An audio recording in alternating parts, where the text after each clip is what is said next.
Good afternoon, sir. For this afternoon, I will be conducting a general survey. So firstly, for the preliminaries, I'll be explaining to my client what I'm going to do, why is it necessary, and how she can cooperate. Good afternoon, ma'am. My name is Archelin po, and I'll be conducting a general survey. Ma'am, is it okay to you? Yes. So upon getting the consent of my patient, I will be proceeding to the next step, which is to assemble all the necessary equipments and supplies. Here we have. And then after that is to wash hands and observe appropriate infection control procedure. And then next is to provide client privacy. And after that is for the physical appearance. Firstly is that the person appears to his or her stated age. So, ma'am, how old are you, ma'am? 18. So, my patient is 18 years old, and upon looking at her, it is appropriate for her age and his appearance. Next is for the sexual development is appropriate for sex and age. So I will be asking my patient if she already has her menstruation. Ma'am, do you have paano ka, ma'am, sa menstruation Yes. mo? So there, my patient's menstruation is not late. Ay, kamusta ka nagkuhan sa imong kuhan, ma'am? Do you remember, ma'am? Sa imong 27. 27? I dili like age nimo, ma'am, nga gidugo na ka. 13. 13. So it is normal and it is not late puberty for her age. After that is for the level of consciousness. I'll be asking my patient some questions to know if she is conscious. So, ma'am, do you know unsa ta nga month karon? April. And what day ta karon? 2. Asa ka karon, ma'am? Hospital. So, upon asking my patient some questions, she is able to respond it correctly.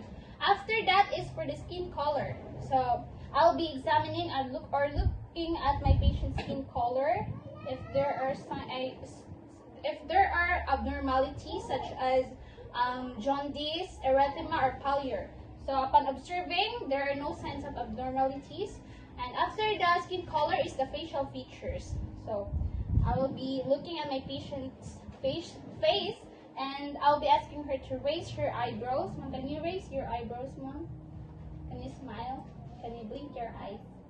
So, she is able to demonstrate those activities, so it is all normal. There are no signs of abnormalities of movement in her face that could be signs of Bell's palsy or stroke. So after that is for the body structure.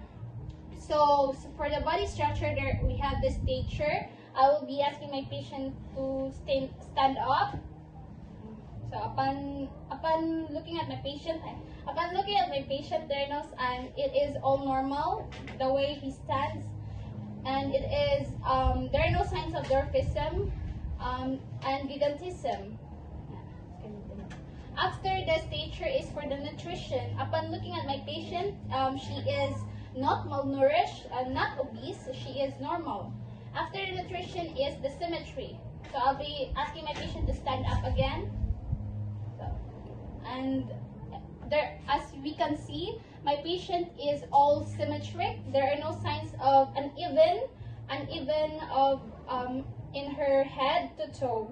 So after the symmetry is the posture, and the posture of my patient is all normal. There are no signs of abnormalities, abnormal curvature in her neck or in her back or in other parts of her body.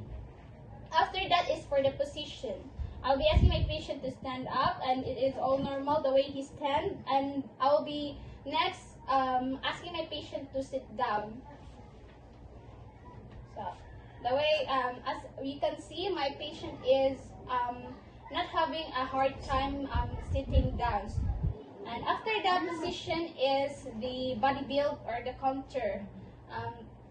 So upon looking at my patient's body, there are no signs of abnormalities in her distribution of her muscles or in her fats. So it is all normal. After that is for the mobility. And And for the mobility, we have the gait. And I will be asking my patient to walk to know if my patient is having a difficulty of walking. So after, so my patient is not having a hard time walking, so it is all normal. There are no signs of pain. My patient did not any reclamo for having difficulty of walking. So after that is for the range of motion. I will be asking my patient to follow me and to follow me. So again, ma'am, can you please, can you raise your eyebrows, your hands, ma'am, and then put it sideward sa front, ma'am. Sige. Yeah, can you stand up, ma'am? Can you forward yung tiil, ma'am? Ang pikas. Swing. And then your head, ma'am. Sige.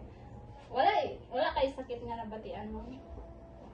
So upon having those activity, my patient did not feel any pain, so it is all normal.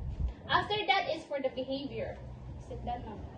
For the behavior, firstly is the facial expression. So I'll be asking my patient if how is she. And ma'am, kamusta magkakaroon, ma'am? Okay ra. So, upon asking my patient how is she is responding in a polite way. There are no signs of angerness or any negative response. So after that is for the mood and effect. As we can see, as I have asked my patient, she is not angry. She is normal. The way she speaks and the way she reacts. Next is for the speech or speech pattern. As I have observed, my patient did not have any abnormalities the way she speaks, and there are no signs of stutteredness or jerking in her the way she speaks. So after that is for the clothing or the personal hygiene. So upon observing my patient, my patient is neat and clean, and there are no signs of bad odor. And then after that is for the measurement. First is the height. My patient's height is 48, and after that is for the weight. My patient's weight is 48 kilogram, and then her weight is 1.51. As we already get her body weight and her body her height last time. So after getting the weight and height, I'll be getting the BMI, which is I will be calculating now. So my patient's height is 1.51 meters, and I will be multiplying it by itself, 1.51. So I will be getting a 2.28, and then I will be dividing 48 kilogram to 2.28. So I will be having a result of 21.05. So this BMI is normal. And after that is for the waist circumference. So ma'am, can you please stand up, ma'am?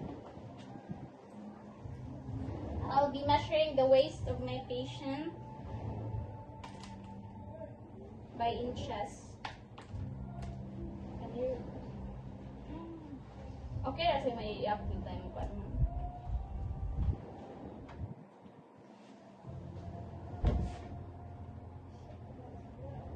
So my patient's waist circumference is 26 inches. So it is all normal. And after the waist circumference I'll be getting the vital signs. So for the vital signs, I'll be getting the blood pressure, the pulse, and then the temperature. So firstly, I'll be using the thermometer first.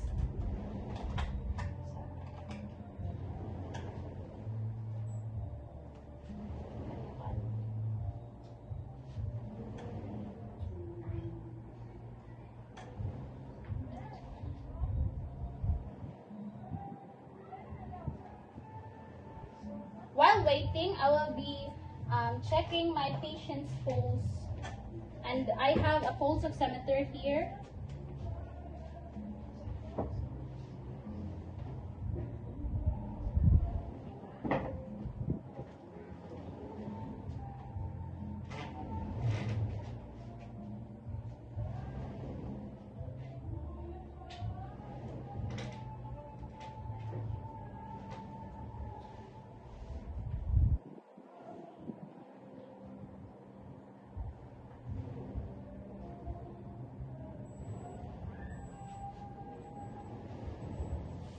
My patient temperature is 36.5, so it is normal.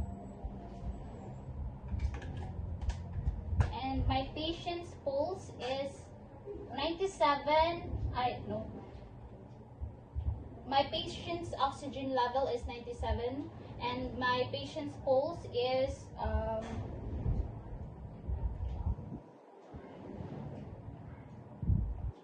78 beats per minute. So it is normal. After getting the pulse and the temperature, I'll be getting my patient's blood pressure. So with the use of stethoscope and the sphygmomanometer.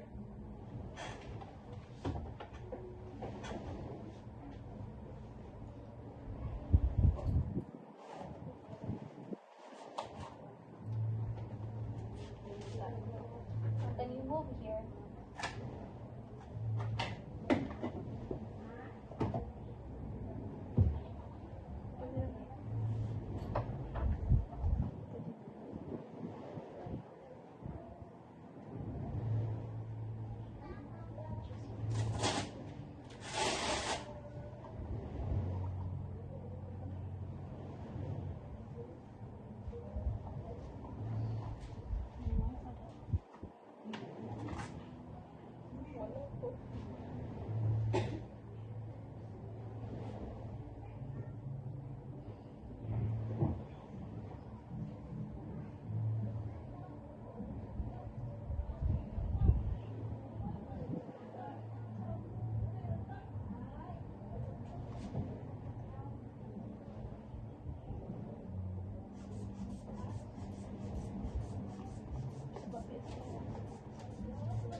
So upon getting the blood pressure, it is normal, which is 110/70.